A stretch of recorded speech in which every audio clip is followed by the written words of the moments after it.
The morning sun rose and I stepped outside expecting a normal day. But what I saw made my blood boil. A crew of workers in bright orange vests were standing at the only road that led from my land to the highway. The rumble of machines echoed through the valley, and wet cement was being poured across the path I had used for years. It was not an accident. It was deliberate.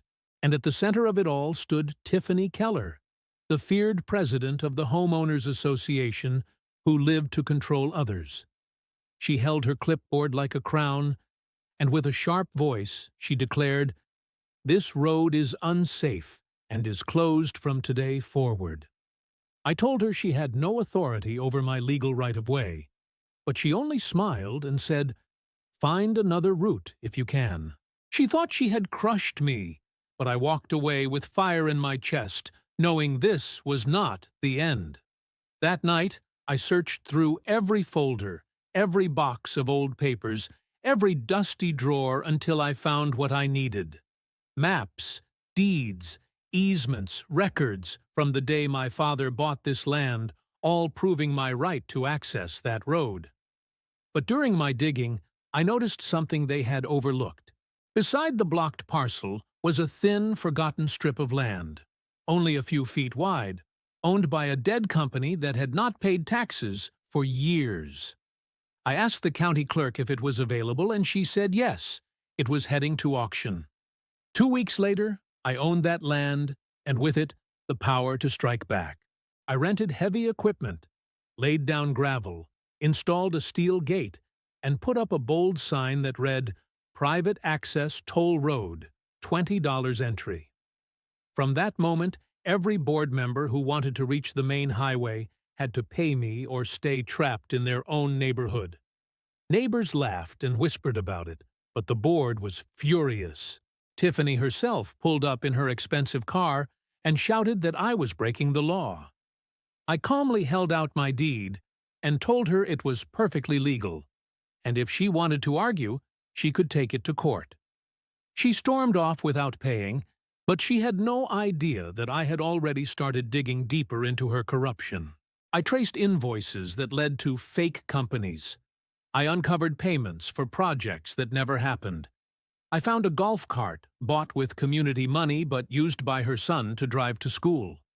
I even discovered thousands of dollars supposedly spent on security cameras, but there were none anywhere in sight. The next HOA meeting was packed, and I walked in with a folder thicker than a Bible. As Tiffany tried to call the meeting to order, I stood up and laid out the evidence one sheet at a time. Neighbors gasped. Whispers spread through the room, and even board members began shifting nervously in their seats. I accused them of fraud, of theft, and of betraying the very people they claimed to represent. Tiffany slammed her gavel and shouted that I was out of order, but her voice trembled, and everyone saw her fear. The sheriff was called. County investigators arrived, and soon the truth could no longer be hidden. Blocking a fire access road was already a crime, but this was bigger. It was embezzlement, falsified records, and fraud stretching back years. The board began to collapse. One member resigned, another vanished, and Tiffany herself was cornered by law. She could not escape. But just when I thought the battle was won, an old man named Reggie knocked on my door, carrying a box of papers from decades ago. Inside were original bylaws showing that the HOA never had authority over private roads at all. It was the final nail in their coffin. I scanned every page, sent it to investigators, and watched as police carried boxes of evidence out of the HOA clubhouse. Soon, charges were filed, ranging from misuse of funds to obstruction of emergency access. The HOA charter was dissolved, and neighbors celebrated with cheers and relief. We replaced the corrupt board with a volunteer council that asked nothing from us except fairness and cooperation. I kept my toll gate standing, but no longer charged my neighbors. It opens freely for residents, delivery trucks, and emergency services, and where the HOA once poured concrete, I planted pecan trees that will grow tall and strong, long after Tiffany is forgotten.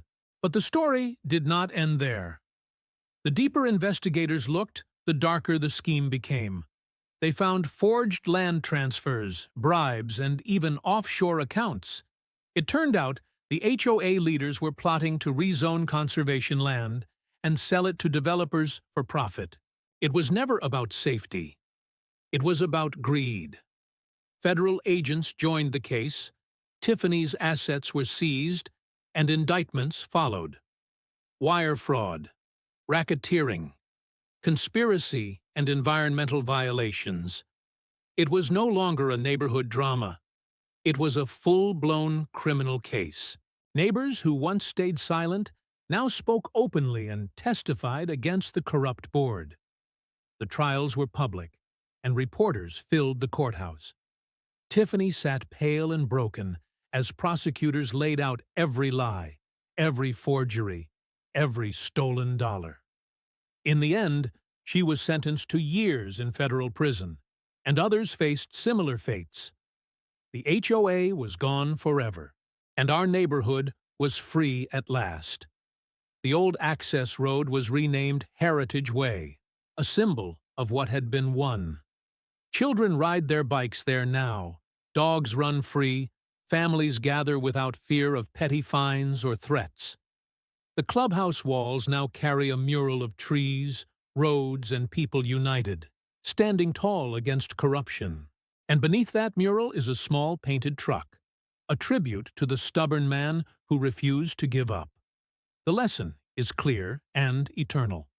Abuse of power survives only when people accept it in silence.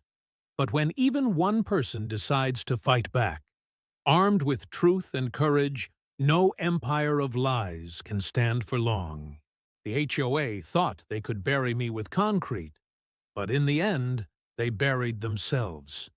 And now, in this town, no one dares to block the rights of another ever again.